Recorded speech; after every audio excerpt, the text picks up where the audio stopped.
回家3個字好 warm 啦，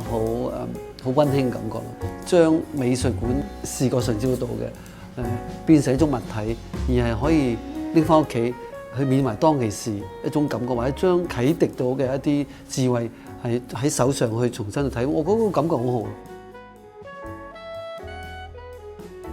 香港私人空間呢個系列咧，其實係即係幾好玩咯，同埋可以反映到香港。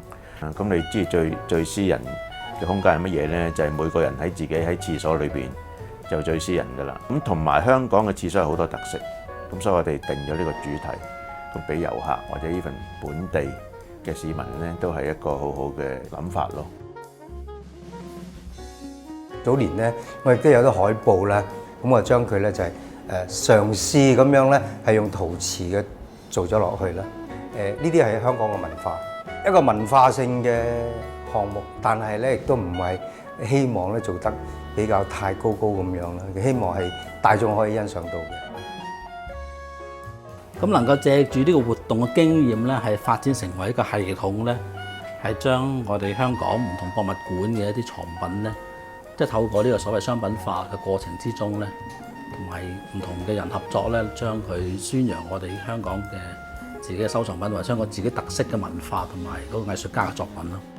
咁我覺得好有信心嘅，呢一組設計師佢都有好多經驗，亦都做慣好多跨界嘅設計嘅嘢。咁對個品質嘅要求啊，同埋對嗰個創意都有好高嘅水準嘅，即係真正可以帶回家，同埋同人嘅生活係可以好密切嘅一啲產品啊。咁所以我覺得直姐係成個感覺咧，同旗袍嗰個形狀咧、形態都好近。我哋透過用一啲嘅物件，而啲物件亦都有嗰個設計嗰個元素，有嗰個精神喺度嘅。而呢個精神點樣帶翻出嚟？我覺得呢樣嘢好重要。願意走入呢個藝術館去睇真嘅作品，因為我始終覺得真嘅作品先至係最原汁原味。我相信俾大眾睇，或者俾其他設計師睇，以至願意將佢哋嘅藝術創作、文化創作交出嚟俾我哋